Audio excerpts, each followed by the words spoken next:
आगे हमारे पास चुनाव को लोकतांत्रिक मानने के आधार क्या है। हम किस चुनाव को जो है लोकतांत्रिक मान सकते हैं और किसको नहीं मान सकते, इसके लिए हमारे पास क्या आधार है।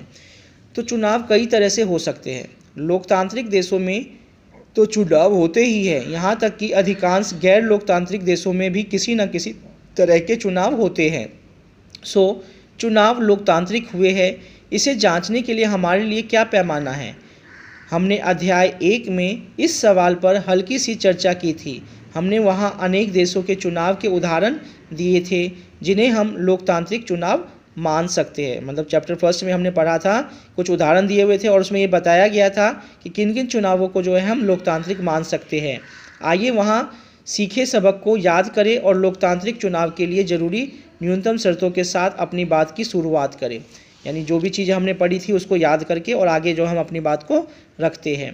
पहला, हर किसी को चुनाव करने की सुविधा हो। लोकतांत्रिक चुनाव क्या होता है, सभी को चुनाव करने की सुविधा मिलती है, यानी हर किसी को मताधिकार हो, मत देने का अधिकार हो और हर किसी के मत का समान मोल हो और सबका जो मत है, जो वोट है, उसकी जो वैल्यू है वो क्या होनी चाहिए, बराबर होनी चाहिए। दूसरा, चुनाव में विकल्प उपलब्ध हो। जब हम वोट देते हैं तो हमारे सामने जो है बहुत सारे विकल्प होने चाहिए। ये नहीं कि हमारे पास एक ही है या दो ही है, उसी को हमें वोट देना, उन दोनों में से ही चुनना है। हमारे पास काफ़ी विकल्प होना चाहिए, उसमें से जो भी हमें अच्छा लगे उसी को हम चुन सकें। तो यानी विकल्प होना बहुत ज़रूरी है अगर लोकतांत्रिक चुनाव है। पार्टियों और उम्मीदवारों को चुनाव में उतरने की आज़ादी हो। जितनी भी पार्टियां हैं, जो भी व्यक्ति पार्टी बनाना चाहता है या जो उम्मीदवार बनना चाहता है, उसको ये स्वतंत्रता होनी चाहिए कि वो अपनी पार्टी बनाकर या खुद जो है वो चुनाव लड़ सके और वे मतदाताओं के लिए विकल्प पेश कर सके ताकि मतदाता के पास ज़्यादा से ज़्यादा विकल्प हो। तीसरा, चुनाव का अवसर नियमित अंतराल पर मिलता रहे और चुनाव जो है एक समय अंतराल पर जो है होते रहे ताकि जो है समय समय पर परिवर्तन होगा तो सुधार के जो चांसेस है वो बढ़ जाएंगे। नए चुनाव कुछ वर्षों में ज़रूर कराए जाने चाहिए। नए चुनाव कुछ समय पर होने चाहिए। चौथा, लोग जिसे चाहे वास्तव में चुनाव उसी का होना चाहिए। जिसे लोग चुनना चाहते हैं उसी का चुनाव होना चाहिए, यानी चुनाव में किसी तरीके से धांधली नहीं होनी चाहिए।